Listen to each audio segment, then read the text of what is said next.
Қанша уақытқа кетпексің? Бір апта? 2 апта? 3 ай. Міндетті түрде қайтып ораламын. Уәде беремін. Капитан! Жоқ!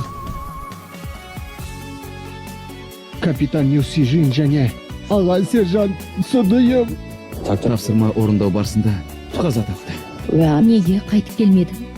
жер бетінде бейбітшілік орнатамын деп келе алмадым. Маған берген уәдеңше оның мәні жоқ болғаны. Қайтып келгім келді. Бар жанымды салып, өзіңе қайтып оралғым келген еді. Бірақ келген жоқсың.